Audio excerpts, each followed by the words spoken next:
nothing's ever going to be the same again. No smell, no change of the season, no song, no memory, no holiday. None of those are actually going to ever be the same again.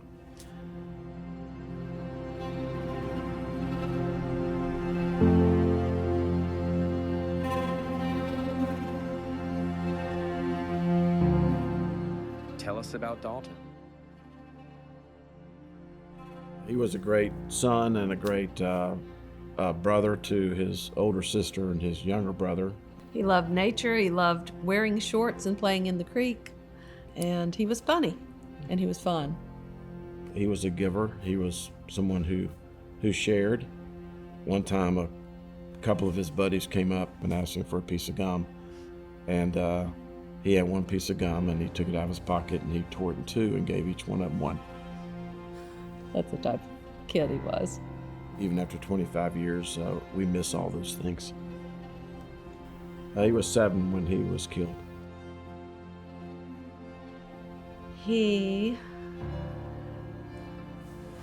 just got hit by a car that was passing a stopped school bus. The stop arm was out, and he got hit. And he went about 40 feet, knocked him out of his shoes, and yeah, it was pretty terrible. He was laying on the side of the road, and I was sitting with him the whole time until the ambulance came, and Dale was trying to, I don't even know, just trying to keep it together.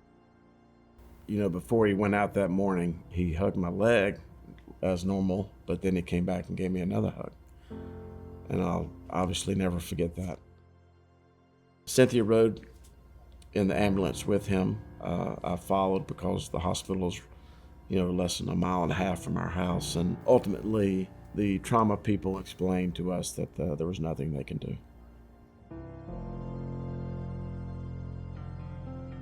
From that point forward, you started to get out. So people started coming to the hospital, and one by one, people came in. It was probably, I don't know, 100 people. And at one point, I had always heard, when people die, sometimes you think they're floating up above you for a few minutes or something. Just in case, I had everybody look up and just wave at him. It was surreal. Felt like he was all around us.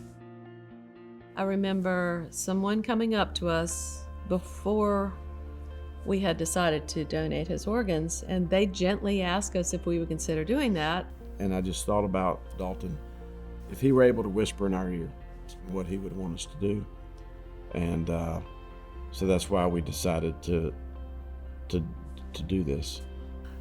Dalton was a full organ donor. He was able to help 6 people, gave 2 corneas, 2 kidneys, a liver, and a heart. In addition to that, he gave tissue. And that's why for 25 years I've always said that if you would take one, you should be willing to give one. Could you tell us a little bit about the Harper-Males law? After Dalton was killed, I realized that there was nearly 3 million people who had a heart on their driver's license, but that it meant nothing.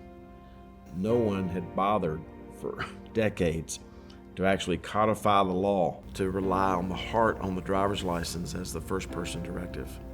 I was standing on the shoulders of Dalton, who knew, how important this was going to be. We've crossed 5 million people now with hearts on their driver's license. I'm very proud that this continues to have the impact that it was designed to have. And it's just something that is very important, and for everyone to designate on their driver's license that they'll give their organs. People die twice. Once when their spirit leaves heavenly earth, and the second time is when the last living person says their name. Being able to say that you're an organ donor is just another way of giving life while you're still on earth.